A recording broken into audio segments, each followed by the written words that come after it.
Shalom Indonesia, salam Nusantara dari Sabang sampai Merauke, dari Miangas sampai Pulau Rote. Haleluya. Senang di pagi hari ini bertemu dengan bapak-bapak, ibu-ibu, saudara-saudari kekasih dalam Tuhan Yesus Kristus. Doa dan harapan saya, kekuatan Tuhan, kekuatan Yesus, kekuatan Roh Kudus, kekuatan firman Allah menyertai hidup kita, sehingga iman kita semakin menyala-nyala di dalam Dia. Puji nama Tuhan. Dan tentu kita sudah berdoa, memohon kepada Tuhan, membaca firman Allah ya dalam hidup ini, supaya apa? Tuhan terus dimuliakan di dalam kehidupan kita. Saya akan mengambil renungan di dalam Markus 4 ayat 35 sampai dengan 41. Pada hari itu, waktu hari sudah petang, Yesus berkata kepada mereka, "Marilah kita bertolak ke seberang." Maka mereka meninggalkan orang banyak itu, lalu bertolak dan membawa Yesus beserta dengan mereka dalam perahu di mana Yesus telah duduk, dan perahu-perahu lain juga menyertai Dia. Lalu mengamuklah taupan yang sangat dahsyat, dan ombak menyembur masuk ke dalam perahu, sehingga perahu itu mulai penuh dengan air. Pada waktu itu Yesus sedang tidur di buritan di sebuah tilam. Maka murid-muridnya membangunkan Dia dan berkata kepadanya, "Guru, Engkau tidak peduli kalau kita binasa?" Ia pun bangun menghardik angin dan berkata kepada danau itu, "Diam dan tenanglah." Lalu angin redah dan danau itu menjadi teduh sekali. Lalu Ia berkata kepada mereka, "Mengapa kamu begitu takut? Mengapa kamu tidak percaya?" Mereka menjadi sangat takut dan berkata seorang kepada yang lain, "Siapakah gerangan orang ini sehingga angin dan danau pun taat kepadanya?" Puji nama Tuhan. Di tengah-tengah perjalanan mereka hendak menyeberang dari satu tempat ke tempat yang lain, di mana mereka harus menggunakan perahu. Dan di tengah situasi kondisi angin yang pada waktu itu habis mereka pelayanan, dan tentu mereka tidak akan menggunakan perahu kalau sudah akan tahu akan datang badai atau badai sedang mengamuk di laut, di danau itu. Tetapi ini terjadi secara kebetulan, dan kita bisa melihat cerita ini dalam Markus 4 ayat 35 membawa makna yang dalam bagi pengiringan kita kepada Tuhan. Jadi di sini saya mau katakan, jangan biarkan Yesus tertidur. Di tengah-tengah perahu kehidupan kita, atau di tengah-tengah pekerjaan kita, atau di tengah-tengah kita mau menyeberang ke pelabuhan damai itu, tentu kita telah mempersiapkan diri, telah mempersiapkan segala sesuatu agar kita bisa sampai di seberang sana. Tetapi siapa duga kalau di tengah situasi, di tengah perjalanan itu tiba-tiba badai menghantam perahu kehidupan kita. Dan ketika badai menghantam perahu kehidupan kita, dibuatnya kapal atau perahu kehidupan kita yang akan tenggelam itu. Karena apa? Karena kita membiarkan Yesus tidur. Kita mengatakan bahwa memang Yesus tidak pernah tidur. Allah itu tidak pernah tertidur dan tidak pernah terlelap penjaga Israel. Tuhanlah naunganmu di sebelah tangan kananmu. Jadi Tuhan itu senantiasa menyatakan kekuatannya. Tetapi saya mau katakan, Tuhan itu bisa tidak melakukan segala sesuatu yang kita butuhkan ketika kita tidak menyerahkan hidup kita kepada Dia, atau kita melakukan apa yang tidak menyenangkan hati Tuhan, atau tidak taat kepada firman Allah, membiarkan Tuhan tertidur di dalam kehidupan kita. Artinya bahwa Dia tidak punya hak atas kehidupan kita. Kitalah yang merasa hebat, merasa luar biasa. Dan pada akhirnya setelah Dia membiarkan Yesus hidup, Yesus yang luar biasa itu tertidur, lalu kemudian tiba-tiba datanglah gelombang yang sangat besar dan air masuk ke perahu itu. Yang kedua mau saya katakan, Jangan pernah mengandalkan kekuatanmu sendiri. Banyak orang mengandalkan kekuatannya, banyak orang mengandalkan kecerdasannya, banyak orang mengandalkan keuangannya, dan tapi tiba-tiba perahu itu menjadi oleng dan hampir tenggelam karena badai menghantam perahu rumah tangga, perahu bisnis kita, perahu usaha kita, perahu pekerjaan kita, yang akan membawa kita kepada kehancuran. Karena apa? Pertama, kita membuat Yesus tertidur. Kedua, kita mengandalkan kekuatan kita sendiri. Jangan pernah mengandalkan kekuatanmu, karena tiba-tiba datang persoalan, tiba-tiba datang masalah. Itu sebabnya tema kita pada saat ini adalah Yesus dapat menyelesaikan masalahmu. Dan ketika masalah itu datang bertubi-tubi dari satu masalah kepada masalah yang lain, belum selesai masalah ini, datang lagi masalah yang lain. Belum selesai masalah itu, datang lagi masalah yang lainnya, sehingga membuat hidupmu kacau balau. Dan rumah tanggamu, perahu rumah tanggamu hampir tenggelam dan diombang-ambingkan kian kemari oleh situasi dan kondisi keadaanmu, karena kau biarkan Yesus tidur. Kau mengandalkan dirimu sendiri. Kalau engkau mau melihat pekerjaan Allah yang sangat luar biasa dalam kehidupanmu, jangan biarkan Yesus tertidur. Jangan biarkan Yesus tertidur. Jangan mengandalkan dirimu sendiri.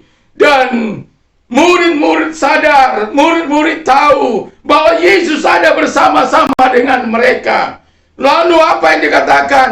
Guru, tidak pedulikah engkau kita akan binasa karena angin yang begitu luar biasa? Air sudah masuk ke dalam perahu. Lalu orang-orang yang membiarkan Yesus tidur, lalu kemudian mengandalkan diri sendiri, mengandalkan kekuatannya, dan tiba-tiba berteriak kepada Tuhan, loh Tuhan, masa kau biarkan aku mau tenggelam? Masa engkau biarkan kita ini tenggelam? Hei, sadar!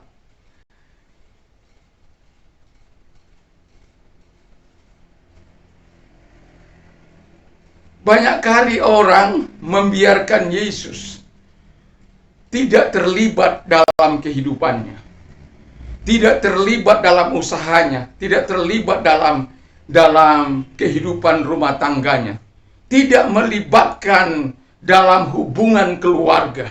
Tuhan itu dibiarkan tertidur, merasa aku bisa mengatasinya, aku bisa menghandlenya, sampai angin topan yang begitu keras melanda perahu kehidupan para murid. Dan pada akhirnya mereka sadar Yesus ada di situ. Dan mereka masih coba mempersalahkan Yesus. Yesus, tidak pedulikah engkau kita akan binasa? Kenapa? Yesus tenang, dia bisa tidur dengan santai. Dinina-bobokkan seperti di ayunan.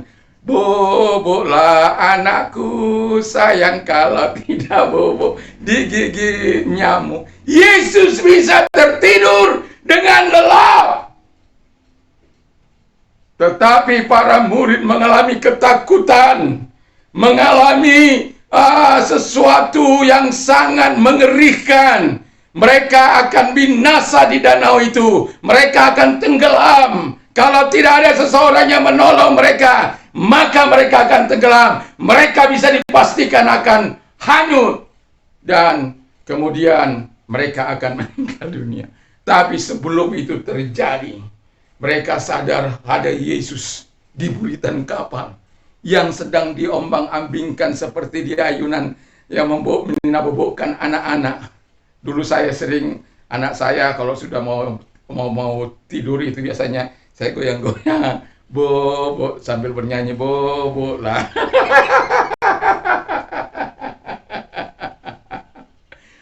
Jadi jangan biarkan Yesus tertidur. Jangan mengandalkan dirimu kalau engkau tidak mau mengalami kekacauan yang sangat luar biasa. Dan ketika mereka sadar dan mengatakan tidak pedulikah engkau Tuhan bahwa kita akan binasa. Kalau kita bersama dengan Yesus, kita tidak akan mungkin binasa.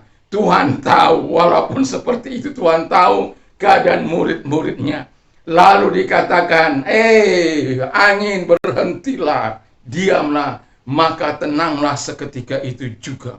Para murid mengalami ketakutan, lalu Yesus mengapa engkau takut, hai engkau yang kurang percaya.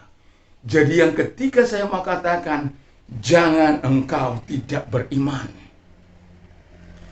Ketika engkau tidak beriman, berarti engkau membiarkan setan masuk dalam keluargamu, dalam bisnismu, dalam rumah tanggamu, dalam masalahmu, dalam keadaanmu, dalam situasimu, dalam dirimu, dalam pribadimu.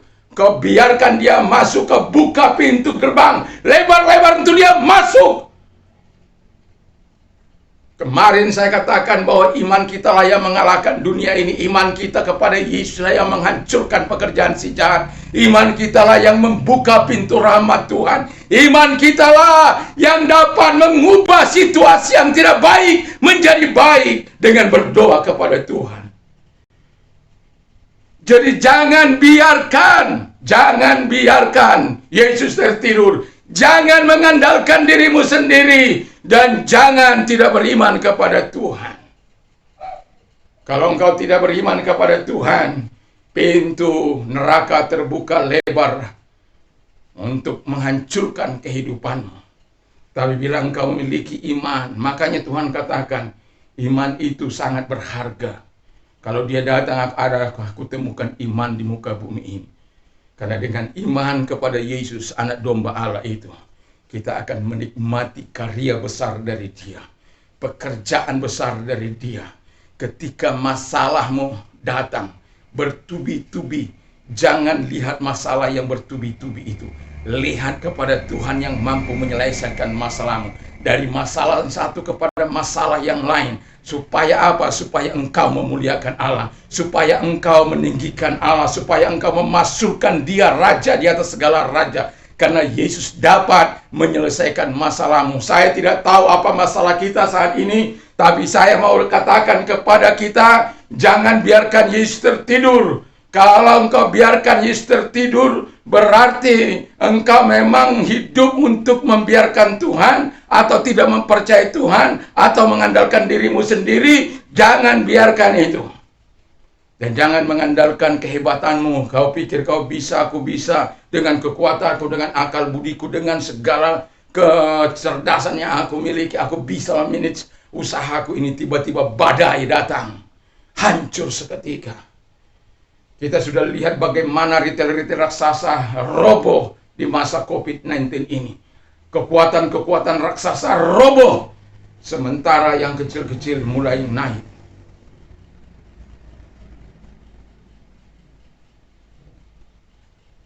Jangan engkau tidak beriman.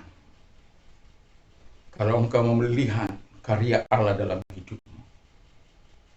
Banyak orang stres di jalan-jalan sana.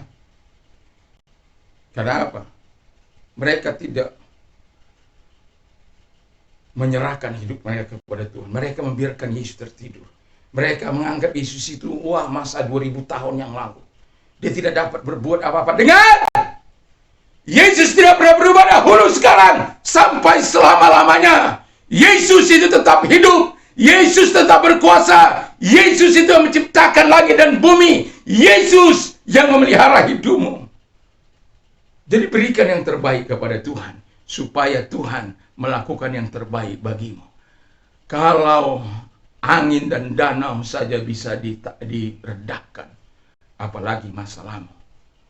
Asal engkau datang kepada Tuhan, beriman kepada Tuhan, menyerahkan semua kepada Tuhan, dan percayakan sepenuhnya dalam pengendalian Allah.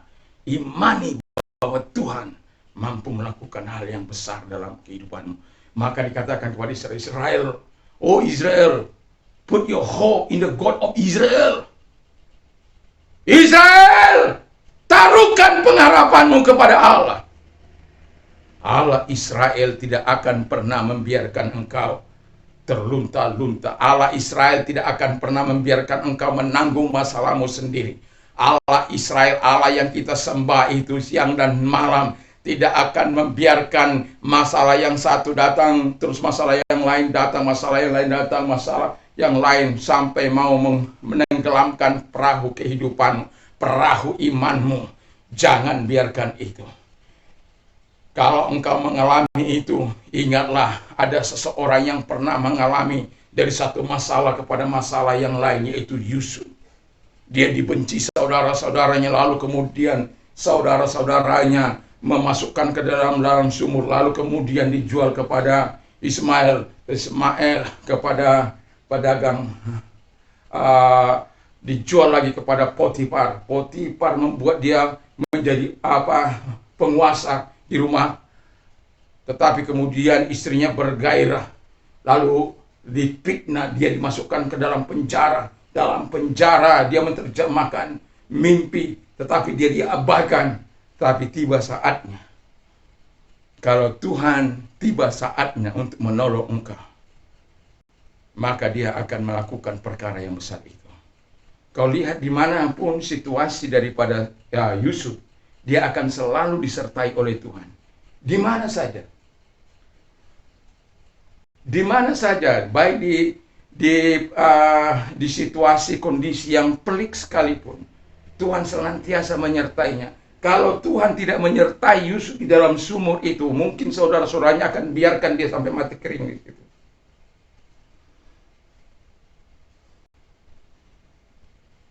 Tetapi Tuhan tidak membiarkan dia ada di situ. Tuhan punya rencana untuk memelihara kehidupan bangsa itu. Dan Tuhan lakukan yang terbaik. Walaupun mungkin Yusuf bertanya-tanya, kenapa ini bisa terjadi kepadaku? Apa yang menyebabkan ini terjadi? Mungkin itu ada pertanyaan-pertanyaan. Bayangkan yang remaja kecil ini, yang masih kira-kira 17-an tahun, tentu mengalami persoalan yang seperti itu, peliknya seperti itu. Tetapi pada akhirnya dia melihat kepada Allah. Dan dia terus menyerahkan kehidupannya kepada Allah. Sehingga dimanapun Allah, apapun yang diperbuatnya, kata firman Allah, dia berhasil. Di mana saja dia buat berhasil. Jadi kalau masalah-masalah yang datang tidak akan menghancurkan hidupmu, justru akan mendewasakan engkau, akan membuat engkau melihat karya Tuhan, pekerjaan Allah. Dari persoalan yang satu kepada masalah yang lain, dia selesaikan satu demi satu. Supaya apa? Engkau berkata, engkau hebat Tuhan, engkau dahsyat Tuhan, engkau luar biasa. Aku bangga mempercayakan diriku, mempercayakan hidupku, menaruh imanku kepadamu Tuhan. Aku bangga. Terima kasih Tuhan, terima kasih. Luar biasa. Jadi ingat bahwa Yesus dapat menyelesaikan masalahmu. Kalau engkau tidak membiarkan dia tidur, engkau tidak mengandalkan dirimu, engkau tidak ragu, atau jangan tidak beriman kepada dia. Kalau itu kau lakukan, jadi kalau dibilang jangan kan tidak boleh membuat Yesus tidur, berarti menyerahkan diri. Jangan mengandalkan dirimu, berarti mengandalkan Tuhan. Jangan tidak percaya, jangan tidak beriman, berarti beriman kepada Tuhan. Supaya apa? Kau melihat kemuliaan Tuhan di dalam kehidupanmu. Mari kita tunduk kepala dan kita berdoa.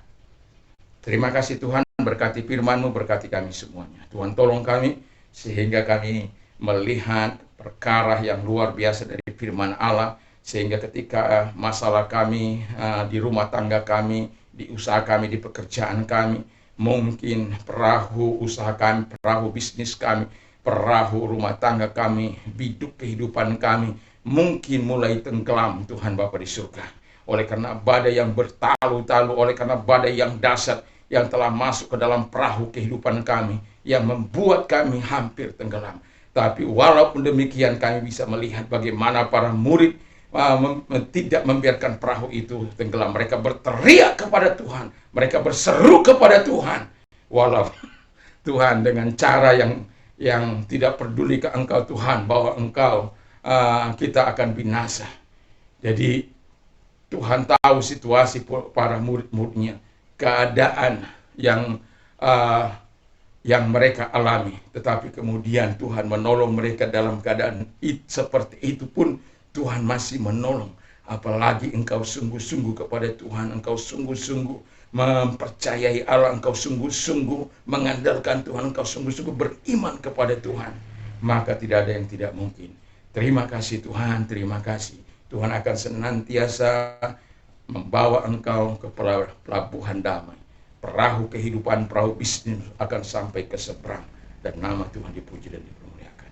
Terima kasih, pemerintah kami diberkati Tuhan, gubernur, bupati, wali kota, camat, lurah, RT, semua diberkati, aparat juga diberkati, gereja Tuhan diberkati, sahabat-sahabat kami di gereja GP juga diberkati. Terima kasih Bapa di surga. Kami yakin dan kami percaya kepadamu Tuhan. Engkau yang kami andalkan, yang kami percaya. Dalam situasi dan kondisi apapun, kami sadar, kami hanya datang kepada Tuhan, kami hanya percaya kepada Tuhan, kami percaya pertolongan Tuhan, bahwa Engkau tidak pernah gagal dalam menolong kami yang mengalami sesulit apapun masalah kami, masalah rumah tangga kami, masalah usaha kami, masalah pekerjaan kami, masalah pelayanan kami, apapun itu. Ketika kami menyerahkannya kepada Tuhan, kami mempercayakan kepada Tuhan, kami beriman kepada Tuhan, kami akan melihat Allah berkarya di dalam segala persoalan kami untuk menyelesaikannya, supaya kami, sebagaimana firman-Mu katakan, supaya kami memuliakan Engkau. Terima kasih Tuhan, terima kasih Bapa. Dan bagi mereka-mereka yang susah, Tuhan tolong mereka. Bagi mereka-mereka yang sakit, Tuhan sembuhkan mereka. Bagi mereka-mereka yang mau mengalami terobosan, Engkau hadir dalam hidup mereka. Bagi mereka yang mau percaya, Engkau hadir bagi mereka, Engkau tolong mereka supaya iman mereka tetap teguh. Dan bagi orang-orang muda, supaya mereka mempersiapkan hati mereka, intelektual mereka, untuk sepenuhnya hidup dalam takut akan Tuhan. Terima kasih, sehingga apabila tongkat estafet kepemimpinan ini diberikan kepada mereka, mereka membawa Indonesia kepada kemajuan yang lebih. Nama-Mu dipuji dan dipermuliakan. Terima kasih Bapa, kami bersyukur dalam nama Yesus. Haleluya, amin. Kalau pagi hari ini kita mau beraktivitas, jangan lupa untuk senantiasa menggunakan masker, lalu kemudian mencuci tangan dengan hand sanitizer atau air sabun, lalu kemudian yang ketiga menjaga jarak, dan yang keempat menjauhi kerumunan, yang kelima mengurangi mobilitas, lalu yang keenam itu berdoalah untuk dirimu, berdoalah untuk keluarga, berdoa untuk lingkungan, berdoa untuk masyarakat, berdoa untuk bangsa dan negara ini, dengan harapan kita bersama pandemi ini akan berlalu, sehingga di 2022 kita bisa rebound, kita bisa kembali melihat ekonomi kita bangkit kembali. Tuhan Yesus memberkati, dan sejahtera Allah yang melampaui segala akal akan melihat hati dan pikiran dalam Kristus Yesus. Dan juga saya mau katakan kepada kita, berbahagialah orang yang mendengar, menyimpan dan melakukan firman Allah dalam hidupnya. Iman timbul dari pendengaran firman Kristus. Apa saja orang lain melakukan kepadamu, lakukan juga demikian kepada mereka. Dan juga saya mau katakan kepada kita, Allahku akan mencukupi segala kebutuhan, berkekayaan dan kemuliaan dalam Kristus Yesus. Dan juga apa saja kau minta dan doakan, percayalah bahwa engkau sudah menerimanya, maka hal itu akan diberikan kepadamu. Dan menangislah dengan orang yang menangis, bersukacitalah dengan orang bersuka.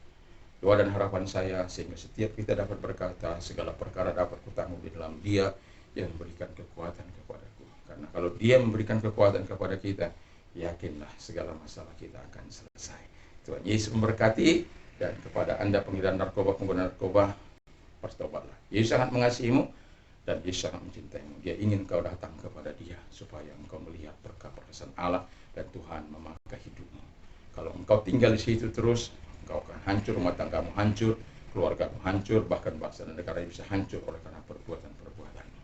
Jadi bertobatlah, katakan tidak terhadap narkoba, dan katakan ya terhadap firman. Katakan, Tuhan, aku butuh Tuhan. Aku butuh kelepasan yang seutuhnya. Tuhan pasti datang untuk menguatkan engkau, menolong engkau. Tuhan bisa melakukan.